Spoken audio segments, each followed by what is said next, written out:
রূপ, এই রূপ, আমার মনে হয় এখানে কিছু হওয়ার নেই রে। যদি সত্যি কিছু থাকতো এতক্ষণে তো তোর প্রার্থনা সাড়াও দিত। আমাদের সময় নষ্ট হয়ে যাচ্ছে রূপ।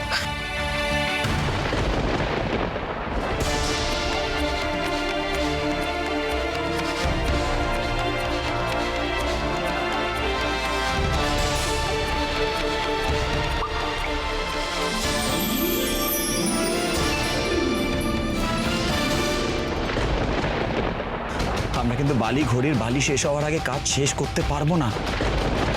আমাদের তাড়াতাড়ি যেতে হবে, চলুন।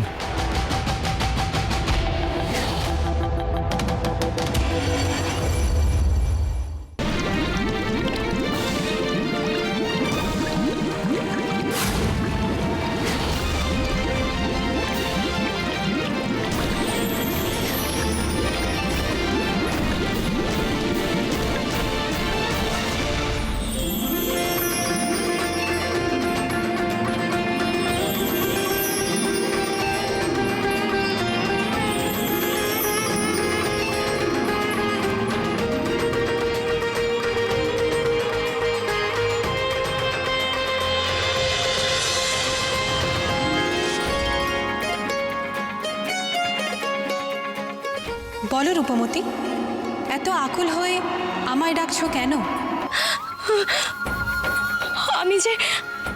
আমি যে সাহায্যের আশায় এসেছি, আপনি ছাড়া যে আর কেউ আমায় পথ দেখাতে পারবে না। আমি লোকচক্ষুর অন্তরালে থাকি, তোমার মন পবিত্র। তোমার ডাকে স্বতঃস্ফূর্ত আরতি আছে, তাই তোমার চোখের জল আমাকে টেনে এনেছে। বলো, কি সাহায্য চাও তুমি? জগৎকে খোক্ষস মুক্ত করার উপায়, সপ্ত শক্তিকে কিভাবে এক করা যায়, আমি সেই উপায় জানতে এসেছি।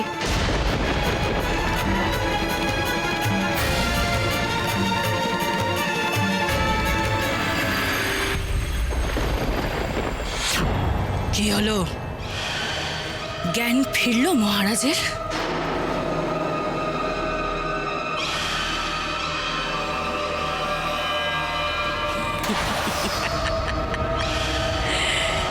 বিক্রমদেব,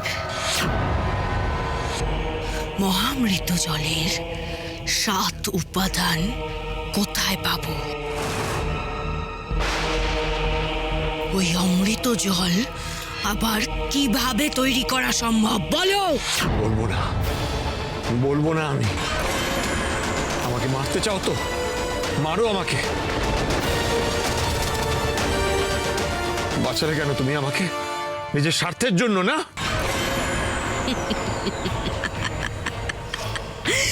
বিক্রমদেব,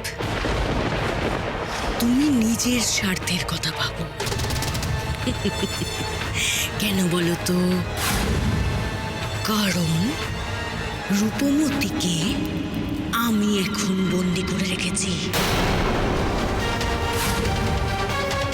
নিজের মেয়েকে বাঁচানোর জন্য অন্তত 7 উপাদানের কথা বলে ফেলো, তা না হলে আমি কিন্তু রূপমতিকে শেষ করে দেব। তারপর সেই শোক তুমি সহ্য করতে পারবে তো? নিজের মেয়ের গলা শুনবে নাকি? শোনো তাহলে কেমন? বাবা, বাবা আমাকে বাঁচাও বাবা। বাবা মেরে ফেললো, আমার জটিলা মেরে ফেললো, আমাকে বাঁচাও বাবা। বাবা বাঁচাও। রূপমতি, মা রূপমতি, কোথায় তুই? তোকে দেখতে পাচ্ছি না কেন? মা রূপ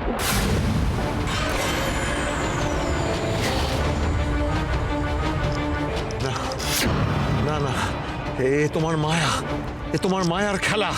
আমি তোমাকে বিশ্বাস করি না, আমি তোমাকে। তুমি সরে যাও, চলে যাও, দূর হয়ে যাও আমার চোখের সামনে থেকে। আমি একটা শব্দও বলবো না। চলে যাও, চলে যাও এখান থেকে, চলে যাও। ঠিক আছে, বিশ্বাস করতে হবে না তোমায়। আমাকে বিশ্বাস নাই বা করলে, কিন্তু পরমার কথা বিশ্বাস করবে তো? জটিলা, সত্যি